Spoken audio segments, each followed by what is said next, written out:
The challenge of the Yukon. It's Yukon King, swiftest and strongest lead dog of the Northwest, blazing the trail for Sergeant Preston of the Northwest Mounted Police in his relentless pursuit of lawbreakers. On King! On, you husky! Gold discovered in the Yukon. A stampede to the Klondike in the wild race for riches. Back to the days of the gold rush, with Sergeant Preston and his wonder dog, Yukon King, as they meet the challenge of the Yukon.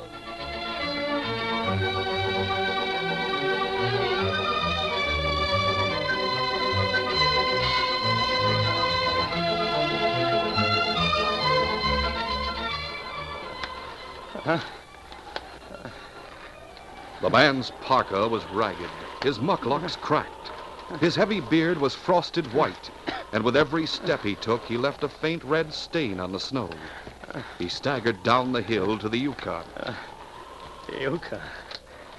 Trail to the gold fields. Come on, boys. Make your fortune the easy way. Nothing to lose, everything to gain. Come on, come off. On to Dawson. Gotta get there. Gotta tell him. You'll never be missed unless you tell him. 1, 2. 1 step. 2 steps. 1.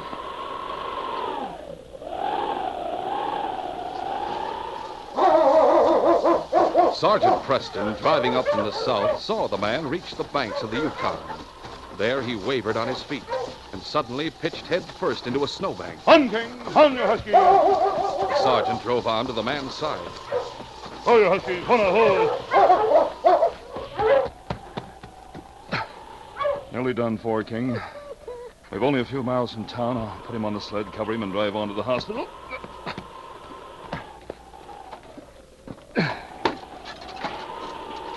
All right, up front, boy. On, King! On, you husky!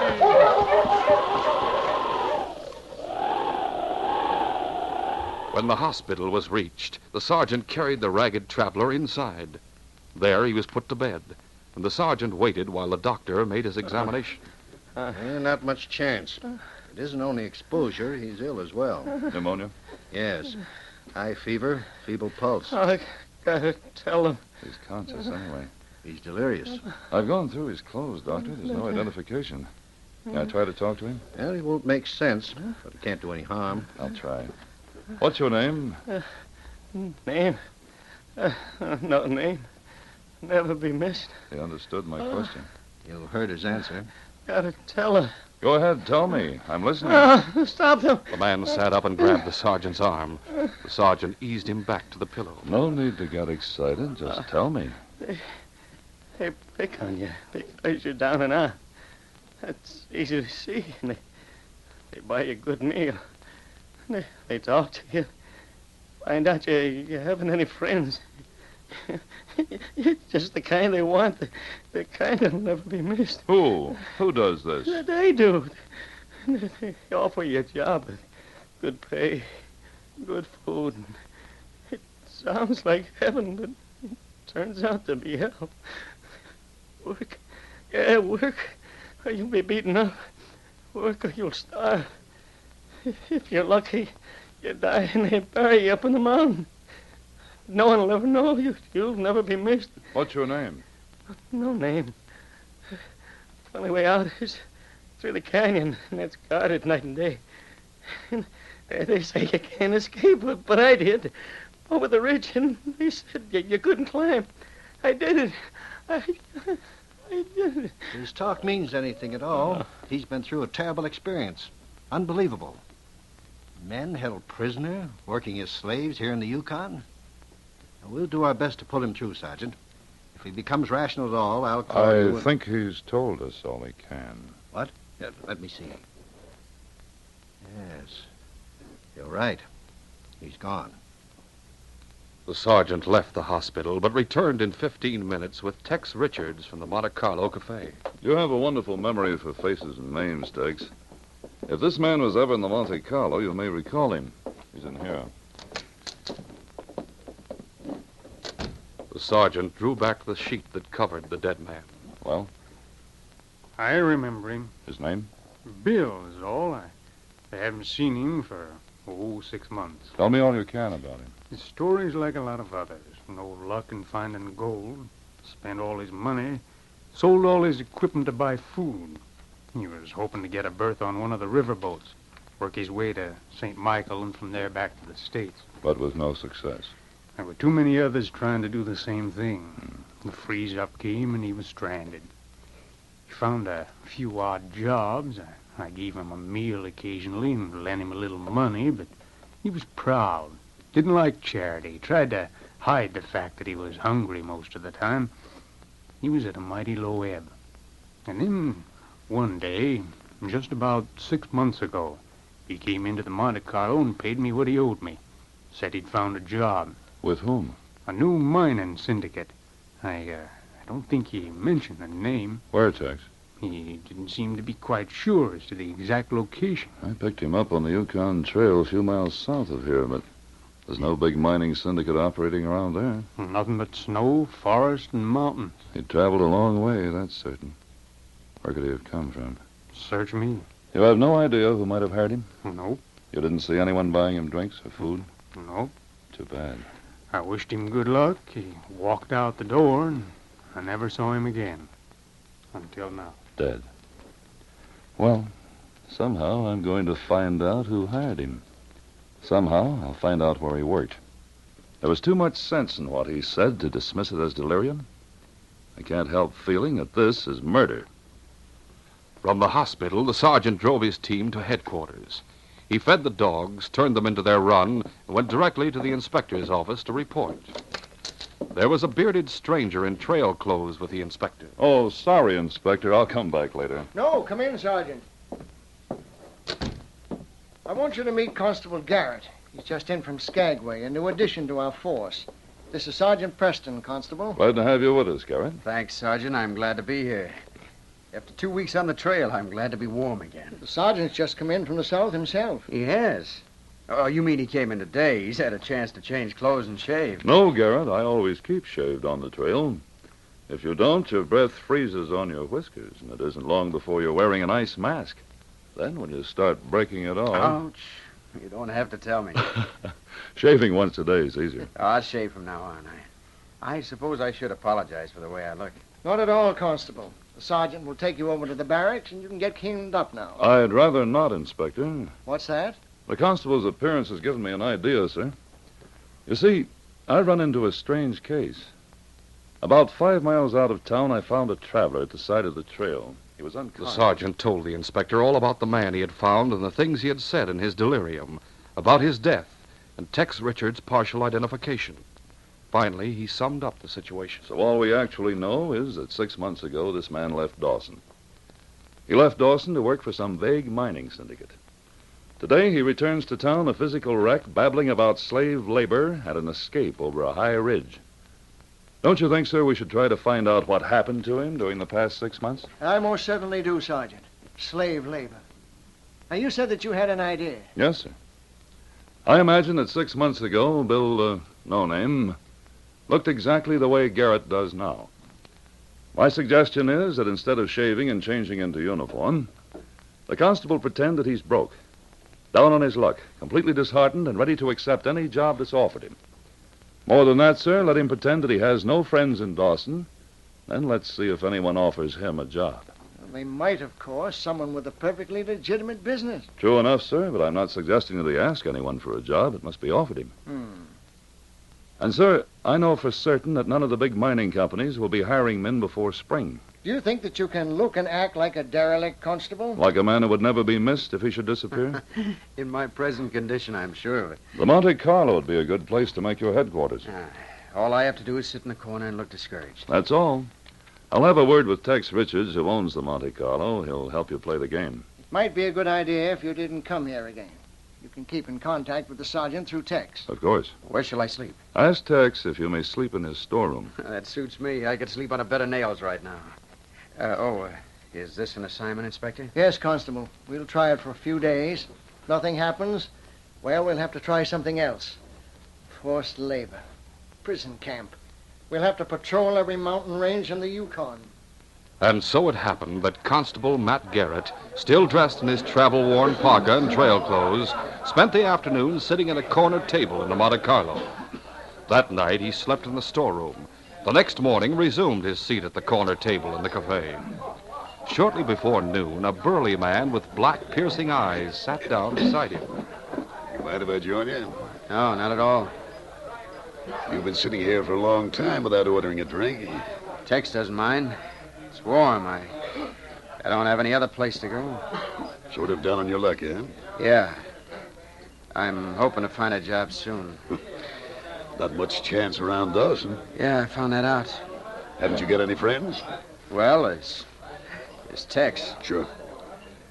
I saw him give you $1 last night to eat on. I mean to pay him back. Don't you know anybody else around town? I just got in yesterday. Where from? Whitehorse, Selkirk.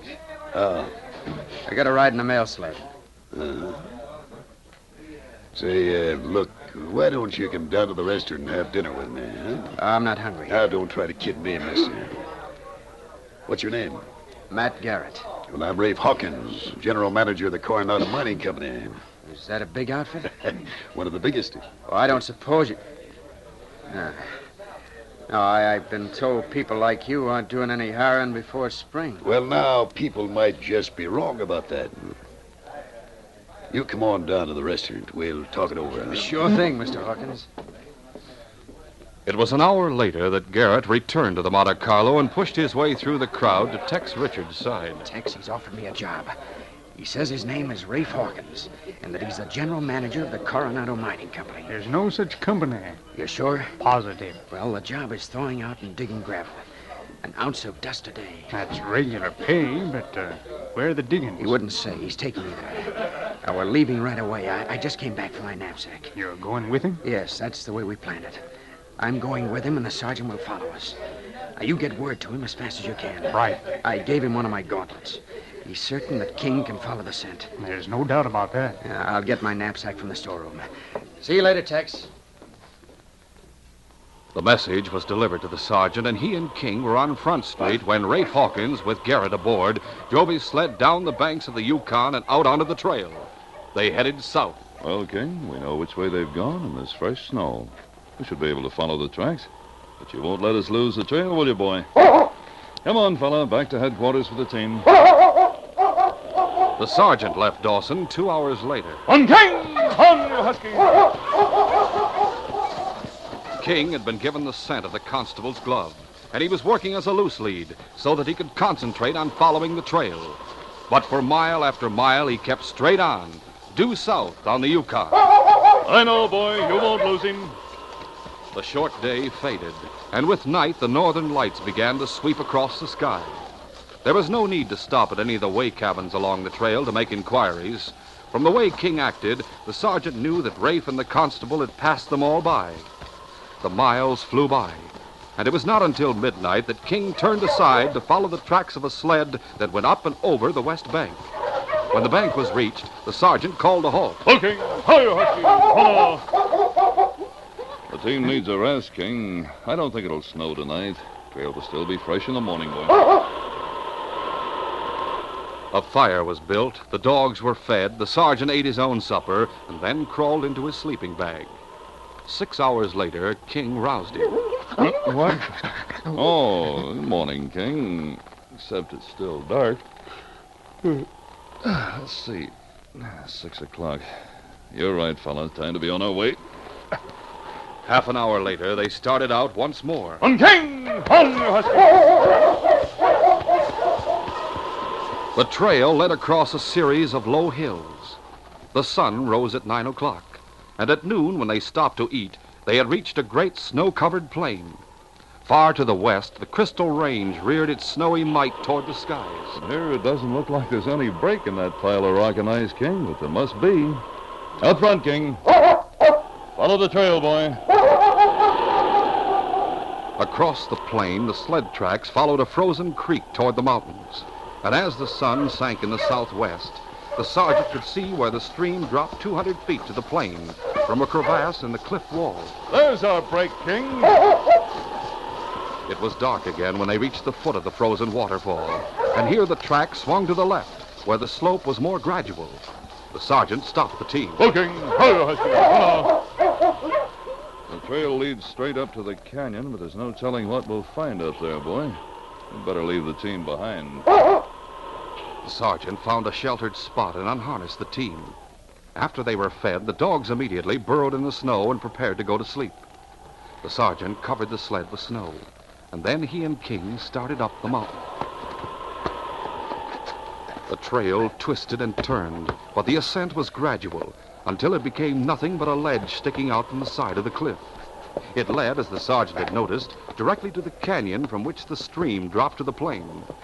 Now the opening of the canyon was reached, and the sled tracks led into it. Yes, the canyon's narrow, boy. You better take it slow and easy from now on. But the canyon widened beyond the entrance, and sloping gradually upward, it seemed to be endless.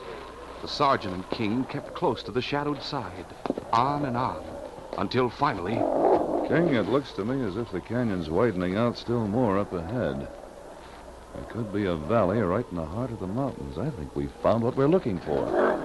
King was nervous. The wind was at his back. No scent reached him from the direction in which they were traveling, and he had to depend entirely on his eyes. Each shadow must be distrusted until it resolved itself into a familiar, harmless form. And then suddenly he barked. He threw his weight against the sergeant, pushing him close against the canyon wall, just as a rifle cracked. King, you've been hit. It was true. The great dog looked up into his master's face for a second, and then dropped to the snow. King. The sergeant lifted him in his arms and carried him to safety behind a large boulder. The rifle spoke again. The sergeant saw where the shot came from and fired twice in return. He turned to King. It was a head wound. Quickly, the sergeant opened his first aid kit and went to work. Not very deep, King. You'll be all right. We'll stop the flow of blood and bandage you, boy. Another bullet chipped the boulder in front of the sergeant. He paid no attention. King's eyes were closed, but the sergeant knew he could save the dog's life if he worked fast. He listened for footsteps in the snow coming toward him. There were none. At last, the wound was bandaged. There you are, He was about to lift the dog in his arms and carry him back to safety when he heard a voice from the top of the canyon wall above him. You're covered, mister. Get your hands up. The sergeant's gun was in its holster. Make a move for your gun and I squeeze the trigger. You want to live? Raise your hands above your head and stand up. King's eyes opened. He tried to raise his head. Quiet, boy. Lie still. Sleep. The dog obediently closed his eyes as the sergeant rose to his feet, his hands held high. All right. Come on and get him, men. Let's go, dude. 3 men closed in on the sergeant. One of them carried a rifle, the others 6 guns. Get his gun. We'll take care of him. Keep those hands up, mister. Got it. Make sure he hasn't got another one. Okay. That's all. Take him to the boss's cabin. I'll meet you there. What about the dog? Well, what about it? I guess it's dead. What do you mean, what about it? Leave it to the wolves and get going. You heard him. Get going, mister. The canyon opened into the valley. There were a number of buildings on the banks of the stream, several cabins, sheds, and a large bunkhouse.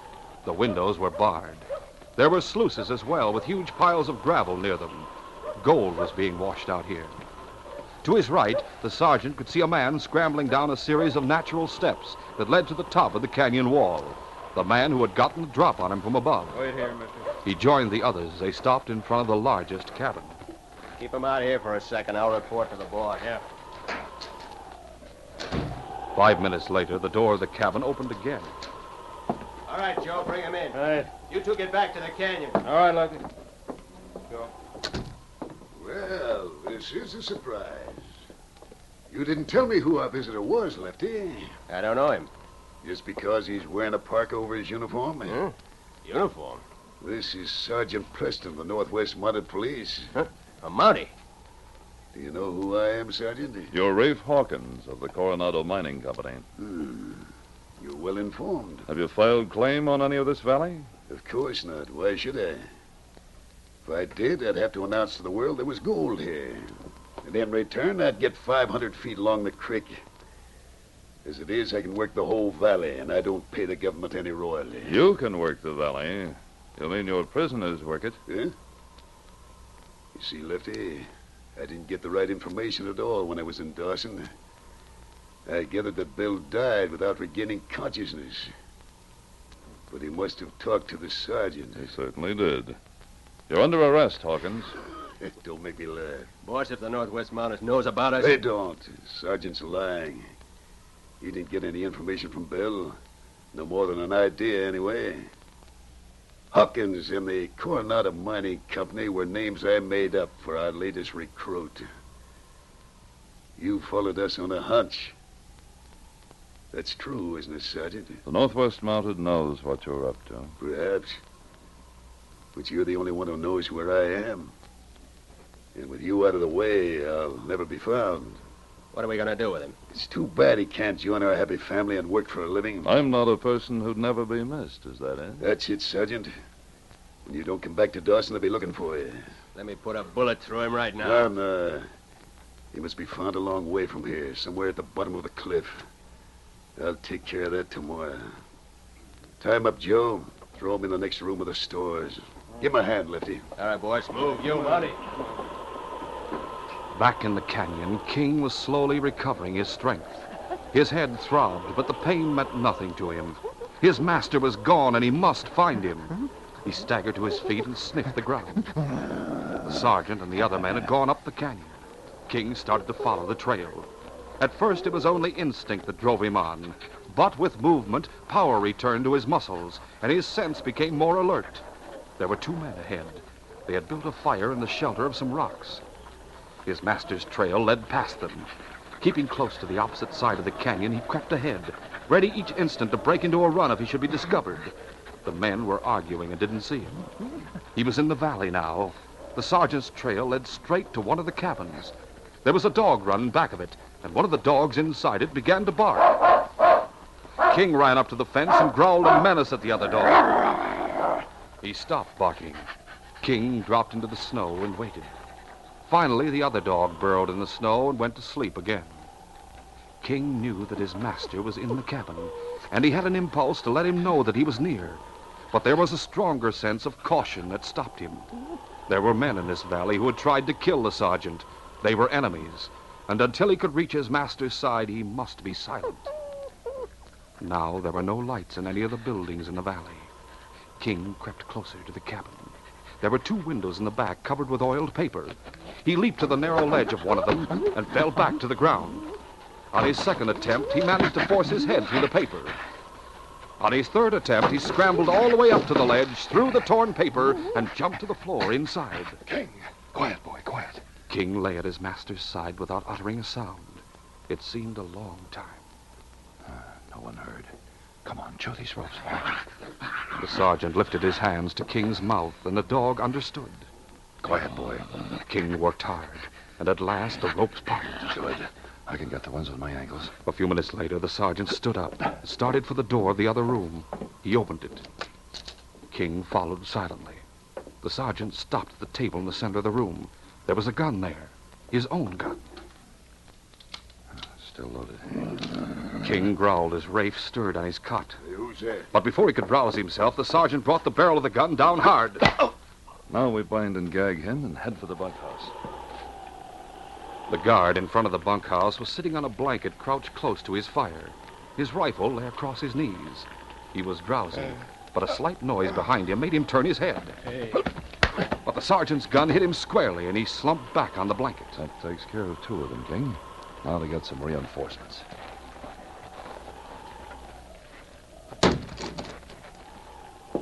With 2 blows, the sergeant broke the lock on the bunkhouse door. When he opened it, a wave of whispers swept through the building. Garrett. Preston. It's Sergeant Preston, man. I told you he'd be here. Quiet. Quiet, everybody. Quiet. Are there any small arms around, Garrett? They say there's a shed full of them next to Hawkins' cabin. All right. Everybody get dressed and follow me. There are only 2 guards awake. The one's up at the opening of the canyon. You'd better bind and gag the one outside, Garrett. Right, Sergeant. We'll go to the shed and break into it. Get all of you armed. Then you surround all the cabins, but don't make a sound until Constable Garrett and I have a chance to take care of the guards in the canyon. Don't do anything until you hear shooting.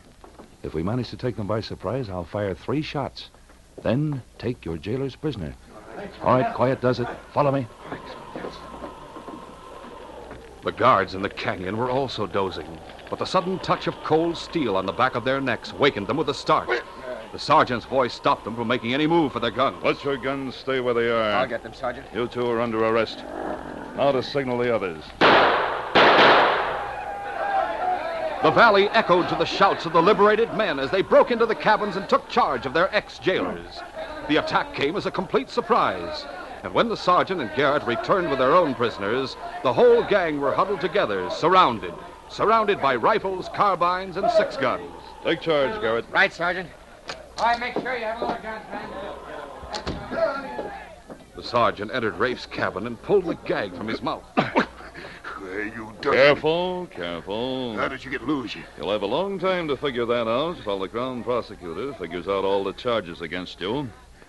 Going to untie you so you can get dressed.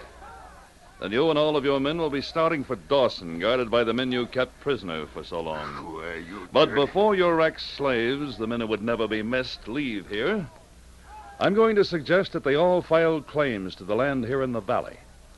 When they get to Dawson, they'll register those claims, and all the gold you've mined will belong to them. That's robbery. The courts will call it justice. It will be their land. It'll be their gold. And it'll be your finish. This case is closed.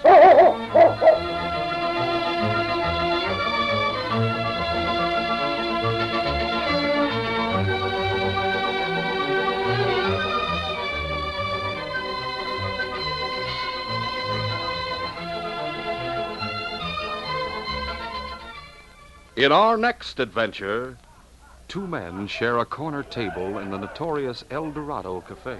It's all set. We'll pass the girl off as the old man's niece. And all we have to do is get rid of him. And the mine belongs to us. Watch your step, though. Sergeant Preston's moved into the district. Nothing would please me better than to get rid of him at the same time we finish off the old man. Just let him try to interfere. A murder is planned. The victim, the owner of the fabulous Polar Star mine, and the prize, a fortune. But the killers realize the sergeant threatens the success of their plans. That only dead can he cease to be dangerous. Don't miss this next exciting adventure. These radio dramas, a feature of the Challenge of the Yukon Incorporated, are created by George W. Trendle, produced by Trendle Campbell Enterprises, directed by Fred Flowerday, and supervised by Charles D. Livingston. The part of Sergeant Preston is played by Paul Sutton. The Challenge of the Yukon is brought to you every Saturday and Sunday.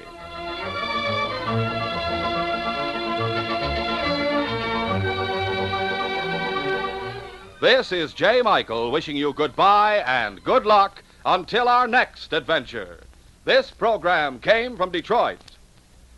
Today's most popular heroes of outdoor adventure are heard every weekday afternoon from 5 to 6 o'clock. Monday, Wednesday, and Friday, Mark Trail roams the wilderness. Clyde Beatty defies the beasts of the jungle. And Victor Borga entertains with 5 minutes of musical laughs. Tuesday and Thursday, there are the Indian hero Straight Arrow riding to uphold justice, Sky King zooming to supersonic action, and Bobby Benson, the cowboy kid, in tales of western daring. Listen to Mutual's Hour for Fun with Mark Trail, Clyde Beatty, Victor Borga, Straight Arrow, Sky King, and Bobby Benson over most of these stations every weekday afternoon. This is the Mutual Broadcasting System.